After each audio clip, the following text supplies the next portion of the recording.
नहमदुहु व नुसल्ली व नुसल्लिमु अला रसूलिहिल करीम अम्मा बाद फ़अऊज़ु बिल्लाहि मिनश शैतानिर रजीम बिस्मिल्लाहिर रहमानिर रहीम।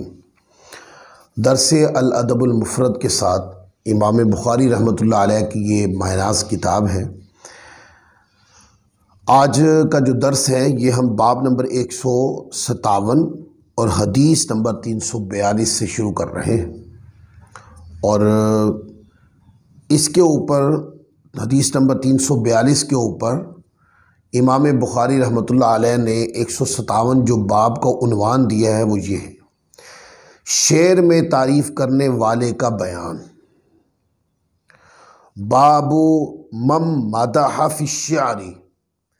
इसके नीचे हदीस है, हज़रत अस्वद बिन सुरा रज़ियल्लाहु ताला अन्हु से रिवायत है। फरमाते हैं कि मैं नबी करीम रऊफ़ुर रहीम सल्लल्लाहु अलैहि वसल्लम की बारगाह में आया।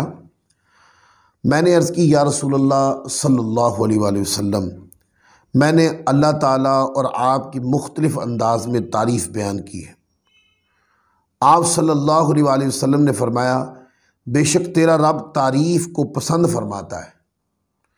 बस मैंने शेर सुनाने शुरू कर दिए तो एक लंबे कद वाले शख्स ने इजाज़त मांगी तो नबी करीम रऊफ़ुर रहीम सल्लल्लाहु अलैहि वसल्लम ने मुझसे फरमाया, चुप हो जा।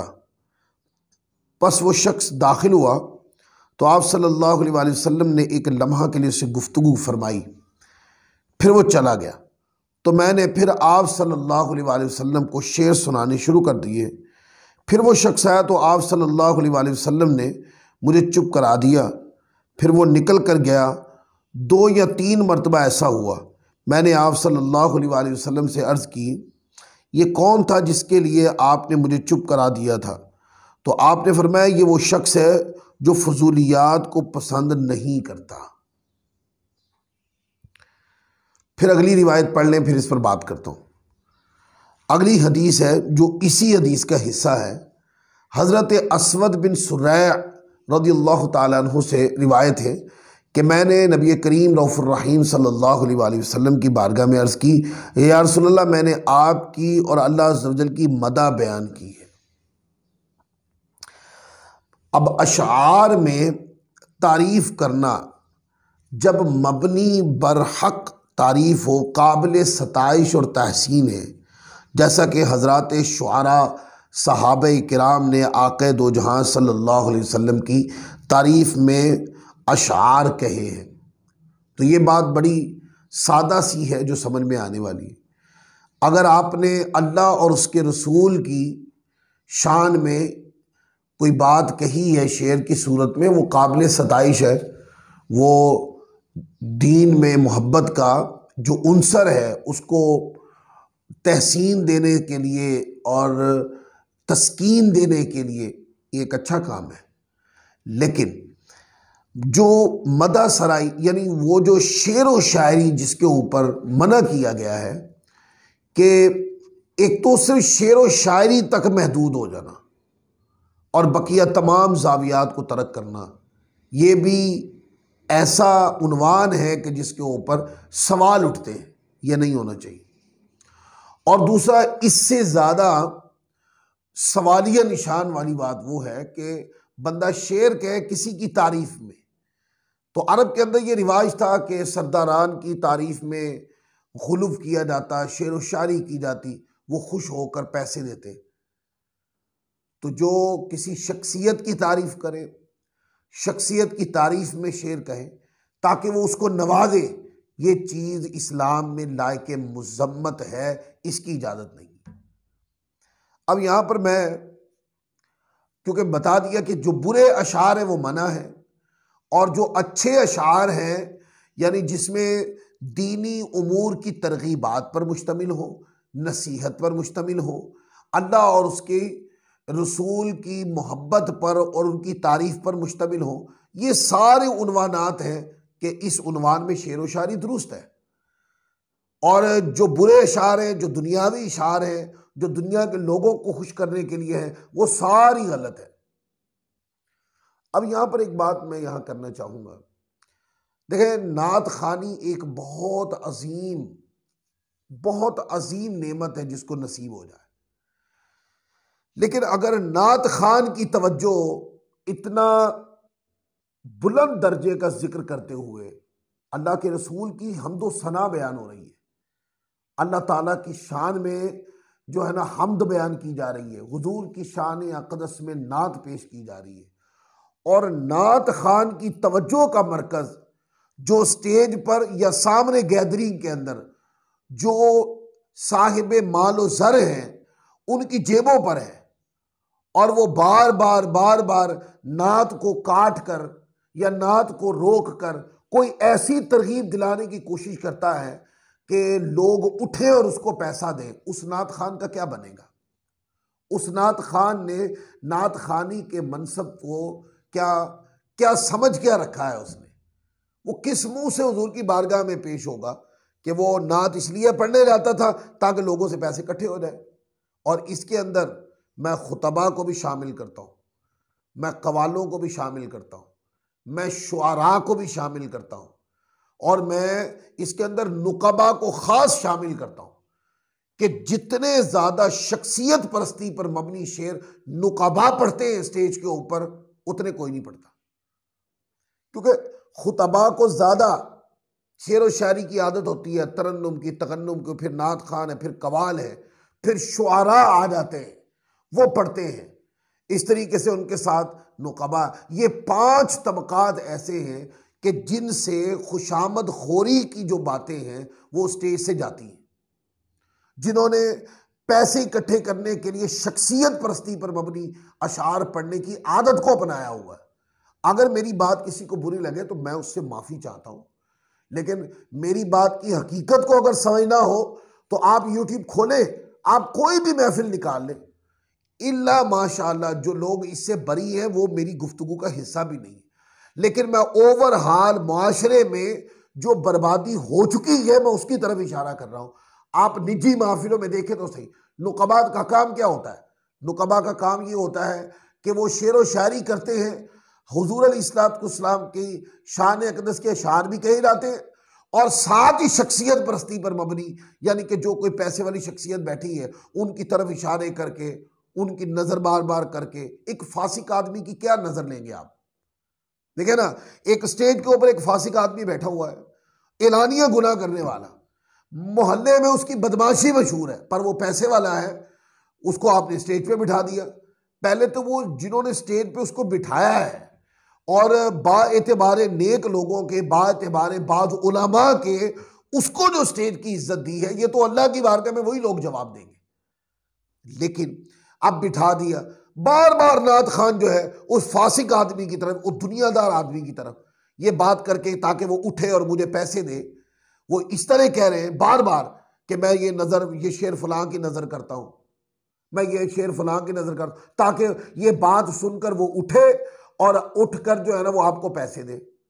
और फिर ख्वाहिश होती है कि पैसे वाले बंदे की वो कोई बात हो, यानी उसने कोई फरमाइश की हो, वो पढ़ी जाए, और फिर एक फासिक आदमी का इज्जत और एहतराम के साथ नाम लेकर नात खान जो है मुझे फलां की फरमाइश है तो मैं ये पढ़ने लगा, ताकि वो बंदा उठे और आपको पैसे दे। यही हाल नुकबा का है, यही हाल खुतबा का है, यही हाल कव्वालों का है, और यही शुअरा का है। इन 5 तबकात ने मिलकर स्टेज के ऊपर ये जो खुराफात फैलाई हैं, इनके जिम्मेदार ये लोग हैं। और अगर एक मिसाल है, एक नकीब है, एक नात खान है, या इसी तरह कोई कवाल है, या कोई इस तरह जो भी है, वो आए हैं और मकसूद एक नात खान की, एक नकीब की, एक खतीब की, मकसूद उसकी अल्लाह की रज़ा है। उसको क्या ज़रूरत है वो बार बार क्यों एक फासिक व फाजिर शख्सियत का नाम लेता है? उलमा का तो नाम ही नहीं लेते स्टेज के ऊपर, हमने देखा है। बहुत कम, बहुत चीदा चीदा बात कहीं उलमा की बात कर ले तो कर ले, मगर ना पैसे वाले लोगों के नाम लेते हैं ताकि वो उठे और पैसे दे, और बार बार कहना आपकी नज़र, आपकी नज़र। यार, एक फासिक आदमी की नज़र क्या कर रहे हो आप? फासिक आदमी आप पर क्या नज़र करेगा? तो ये हमें अपने स्टेजों के हालात को दुरुस्त करना चाहिए। हमारी बर्बादी हो चुकी है इस वजह से। जो स्टेज है वो उसके अंदर इतनी गुंजाइश नहीं रही कि संजीदा उलमा वहां पर आकर इल्मी गुफ्तगू कर सके, अवाम को कुछ इल्म डिलीवर कर सके, अवाम को दीन डिलीवर कर सके। उलमा के लिए गुंजाइश खत्म हो गई है। खुतबा ने, नुकबा ने, नात खानों ने, शुआरा ने मिलकर इस स्टेज को जो तहस नहस करके रख दिया है। अगर एक आलिम की तकरीर 10 मिनट बढ़ जाए तो एक बेइल्म सा आदमी, एक नकीब बार बार इशारे देना शुरू कर देता, कभी पर्ची लिखना शुरू कर देता। शर्म नहीं आती उन लोगों को यार? तो बात किसी और तरफ ना निकल जाए। तो मैं ये कि खुशामद खोरी में शेर कहना इसकी मुजम्मत है। और अल्लाह रसूल की याद में अगर शेर व शायरी की जा रही है तो फिर मस्त अलस्त होना चाहिए। कोई आ गया है, कितनी अजीब सी बात है, स्टेज के ऊपर तिलावत कुरान हो रही है, ठीक है, मोहल्ले के चौधरी साहब आते हैं, वो तिलावत रुक जाती है और नारे लगना शुरू हो जाते हैं। ये खुराफत नहीं है? स्टेज के ऊपर नात पढ़ी जा रही है, हुजूर का नाम है, आका अलैहिस्सलाम का, आपकी हमदो सना बयान की जा रही है, हुजूर की, आका की तारीफ बयान की जा रही है। ये दुनिया में सबसे कीमती चीज बयान की जा रही है, यानी हुजूर की जात पे दुरूद पाक पढ़ा जा रहा है। और ऐन उसके दरमियान में कोई जनाब मलक साहब, चौधरी साहब, खान साहब कोई आ गए, कोई मिनिस्टर, कोई क्या, तो वो क्या करते हैं जी, वो नात खान खुद नात रोक के उसके नारे लगाने लग जाता है। ये क्या है? ये शख्सियत परस्ती नहीं तो क्या है? ये तो क़यामत वाले दिन ये वही लोग जवाब देंगे जिन्होंने इस बेअदबी को जन्म दिया है। यह बेअदबी है कि हुजूर का नाम रोककर आप एक दुनियावी बंदे का नाम नारा लगाना शुरू कर दें। अपने आप को इन चीजों से रोके। और ये खासकर नुकबाए किराम जो होते, मैं इनको मुखातब करके ये बात कर रहा हूं क्योंकि ये आप लोगों में ज्यादा बीमारी होती है कि अगर कोई बंदा आ गया है, आप जनाब चिल्लाना शुरू कर देते हैं वहां पर, और जनाब यानी नात रोक दी, तिलावत रोक दी, हमद रोक दी, इवन के एक आलिम का बयान रोक दिया आपने। आप चुप करके अपनी जगह पे बैठे रहे। जो शख्सियत तशरीफ लाई है वो स्टेज के ऊपर तशरीफ ले आएगी, वो बैठ जाएगी, और जब नात, बयान, तिलावत या कोई चीज अपने इख्तिताम को पहुंचे और बीच में वक्फा आए तो क्या करें? फिर आप एक तारुफ करवा दें कि फलां जो साहब है वो भी आज हमारी मजलिस में हमारे साथ मौजूद है। यही तरीका होता है। जो मुहज्जब लोग महफिल सजाते हैं वो यही तरीका इख्तियार करते हैं। इसकी मिसालें हमारे पास मौजूद हैं, लेकिन ओवरऑल जो मुआशरे में कमजोरी फैल रही है वो ज्यादातर तो यही है कि रोक देते। लिहाजा रोके बिल्कुल ना, हुजूर का नाम नहीं रोकना, ये बेअदबी। और नाम रोक के दुनियावी बंदे का नारा लगाना शुरू कर दिया आपने, और फिर तिलावत रोक के दुनियावी बंदे का नाम, इस तरह अल्लाह की हमद रोक के दुनियावी बंदे का नाम। दीने मतीन एक आलिम हदीसें पढ़ रहा है, उस आलिम की गुफ्तगू को रोक दिया है। फलां साहब आ रहे हैं, ये फलां साहब को किस वक्त स्टेज पे आना चाहिए था? इंतजामिया सोई हुई है क्या? जो जब दिल का मुंह उठा के कोई ना कोई आना शुरू हो जाते हैं, ये बात इंतजामिया को और बैठ के इसकी मैनेजमेंट करनी चाहिए कि आम शख्सियत हो या खास, जब वो स्टेज पे तशरीफ ला रही है और उन्होंने आना है, उनको किस वक्त लेके आना है, कब लेके आना है? नात पढ़ी जा रही है, उसमें जब वक्फा हो जाए, मतलब एक नात खत्म हो गई है, ठीक है, वो आ जाए ताकि वक्फे के अंदर वो भी स्टेज पे आ जाए। और अगर उन्होंने नात के दरमियान ही आना है तो कोई जरूरत नहीं है किसी के लिए नारा लगाने की और खड़ा होने की, वो खुद ही आएंगे और आगे स्टेज पे बैठ जाएंगे। जब नात, तिलावत, बयान या कोई चीज खत्म हो तो फिर बाद में उनका ऐलान भी कर दे। और मैं तो यहां तक भी हमने देखा है कि जिसका ऐलान बर वक्त न हो वो शख्सियत गुस्सा करती है। तो मैं अपने दोस्तों को कहता हूं, जो गुस्सा करती है शख्सियत, उसको बुलाते ही क्यों है? क्या चढ़ी हुई है उसको कि जनाब यानी नात रोक के, बयान रोक के, तिलावत रोक के, खिताब रोक कर उसकी तारीफ करवाई जाए? क्या खूबी है उसके अंदर? ये सिर्फ बदआमाली की कसावत है, ये दुनिया परस्ती है कि वो कहता है कि हर चीज रुके और मेरा नाम लिया जाए। और जो लोग उसकी बात पर अमल करते हैं वो नुकबा, नात खान, खुतबा, शुअरा, वो जिम्मेदार हैं इस बेअदबी के।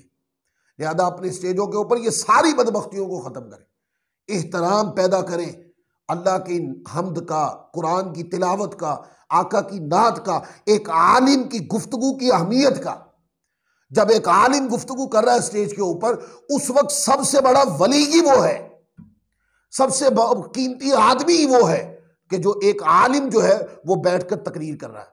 सबको चाहिए हमतन गोश होकर उसकी तकरीर को सुने कि वो तुम पर दीन पेश कर रहा है। आप उसकी बात को रोक कर एक बंदे के नारे लगाते और फिर बात का तसलसल खत्म हो जाता है। वो माइंडसेट जो बना होता है, जिस माइंडसेट से एक आलिम अवाम के दिलों में दीन दाखिल कर रहा होता है, वो सारी की सारी जो है ना वो स्टैमिना ही टूट जाता है। लिहाजा अगर मुझसे पूछा जाए ना तो मैं तो, क्योंकि ये खुराफात नुकबा की वजह से फैली है, मुझसे कोई बंदा पूछे तो मैं तो इसका कायल ही नहीं हूं कि स्टेज के ऊपर नकीब होना चाहिए। और अगर नकीब होना बहुत जरूरी है तो एक ऐसा मुहज्जब नकीब होना चाहिए कि जो स्टेज के ऊपर उछल कूद ना मचाए, रंग बिरंगी धाड़े ना करे वहां पर। एक मुहज्जब और खूबसूरत लहजा कि जिसके अंदर मुनासिब चंद सतरों के बाद किसी दूसरे बंदे को बगैर खुशामद खोरी के अल्फाज कहे, वो तलब कर ले। ये है तरीका।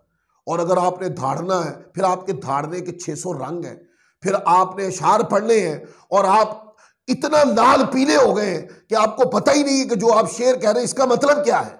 और फिर आप किसी शख्सियत को बुलाते हैं, आप उन सिफात का जिक्र कर देते हैं कि जो उसके अंदर है ही नहीं, और आप कलादे मिला के रख देते हैं जमीन व आसमान के, और मिलाकर फिर आप जनाब अली वो बुलाते हैं और खुशामद खोरी की हद करके रख देते हैं। ये क्या है? खुशामद खोरी में अक्सर झूठ ही होता है। एक बंदा कहता है आलम इस्लाम की फलां शख्सियत को बुला रहा हूं, वो बंदा उससे कभी पहले मिला ही नहीं है, और जिस बंदे को बुला रहे हैं वो बंदा अपनी कॉलोनी से बाहर कभी तकरीर ही नहीं करने के लिए गया, अगरचे वो एक मुहज्जब आलिम है। लेकिन उसको इतना बड़ा नाम दे देना, या एक नात खान को कि जो अपनी कॉलोनी से या अपने मोहल्ले या अपने शहर से कभी बाहर गया ही नहीं नात पढ़ने, उसको बैनुल अक़वामी शोहरत याफ्ता कह देना, झूठ नहीं तो और क्या है? तो ये सारी चीजें क़यामत वाले दिन पूछी जाएंगी। तो नुकबा को, खुतबा को और नात खानों को, शुआरा को खास कर इन बातों के ऊपर गौर करना। और जो कवाल पार्टी है, कवाल पार्टी ने दिया ही क्या दीन को, सिवाय बर्बादी के। कवालों ने सिर्फ दीन को खाया, बस कुछ नहीं दिया दीन को। हम कवालों की मुजम्मत करते थे, करते हैं, करते रहेंगे। ये कवाली का जो नया अंदाज निकाल दिया है जिसके अंदर खुराफात ही खुराफात है। एक कवाल की कवाली सुने, उसको बिठाएं, अगर उसके हर चौथे शेर पे गिरफ्त ना हो तो फिर कहना इतनी तो मुजम्मत करने के लायक है जो अशार पढ़े जाते हैं। आपको मालूम नहीं, किसी मुस्तनद आलिम का कलाम ही नहीं पढ़ते वो लोग, क्योंकि उलमा का कलाम जो है वो अवाम में मारूफ नहीं होता शायद उनके ज़हन के मुताबिक। और फिर क्या होता है, जो मन घड़त शेर पढ़ने वाले लोग या लिखने वाले, उनकी लियाते और मिर्च मसाले लगा के लोगों के अंदर वंशवानी तर्जें बना कर जो है वो डाल देते। तो इस सारे बाब में एहतियात से काम लेना है, एहतियात से। ऐसा ना हो कि दीन के नाम पर सारी जिंदगी गुनाह ही कमाते रहे। फिर आगे बाब नंबर 158 है। इस बाब में कि शायर के शर से बचने के लिए उसे कुछ देने का बयान। अब देख रहे हैं ये तर्जुमतुल बाब है। हदीस नंबर 343 है। अबू नुजैद का ये बयान है कि एक शायर हजरत इमरान बिन हुसैन, ये हुजूर के सहाबी है रज़ियल्लाहु ताला अन्हु, के पास आया तो उन्होंने उसको कुछ दिया। आप हजरत इमरान से कहा गया कि क्या आप शायर को देते हैं? तो हजरत इमरान बिन हुसैन ने फरमाया अपनी इज्जत की बका के लिए इन शायर लोगों को देता हूँ, यानी अपनी इज्जत की बका के लिए अपने शायर लोगों को देता हूँ। हो सकता है कि यह मुज़म्मती कलिमात में कहीं गुनाह करने में आगे ना गुजर जाए, तो वो चूंकि तारीफ जो है वो उनकी नहीं कर रहा था, वो कोई नसीहत अमो शेर पढ़ रहा होगा, तो वो कहते हैं कि बस इस अंदाज में। फिर आगे देखें बाब नंबर 159 है, उसमें भी ये अपने दोस्त का इकराम इस तरह न करो जो उसे शाख गुजरे, यानी एहतराम करते हुए ऐसा ना हो जाए कि दूसरा शर्मिंदा ही हो जाए कि यार वो चीज़ें मेरे अंदर नहीं है जो ये मुझे समझने लग गया है। हदीस नंबर 344 हज़रत मोहम्मद रहमतुल्लाह अलैह से रिवायत है, फरमाते हैं कि पहले ज़माने के बुजुर्ग लोग कहा करते थे कि अपने दोस्त का ऐसे इकराम न करो जो उस पर शाख गुजरे। इतने कलादे मिला के रख देना स्टेज के ऊपर बुलाते हुए, फलां फलां फलानी फलानी शख्सियत फलानी, पता नहीं क्या कुछ डाल देना, तो जो बंदा बयान करने या तिलावत करने या नात पढ़ने के लिए आया है, अगर वो गैरतमंद आदमी हो तो वो शर्मिंदा ही हो जाए कि यार ये तो मेरे अंदर सिफात नहीं है जो इसने बयान कर दी। तो इन सारी चीज़ों के ऊपर गौर करना चाहिए। अल्लाह ताला, ये आज का दर्स हम इसी हदीस नंबर 344 पर ख़त्म कर रहे हैं। अगले दर्स के साथ फिर इंशाअल्लाह हाजिर होंगे। अल्लाह ताला हम सबको अमल की तौफीक अता फरमाए। वमा अलैना इल्लल बलागुल मुबीन।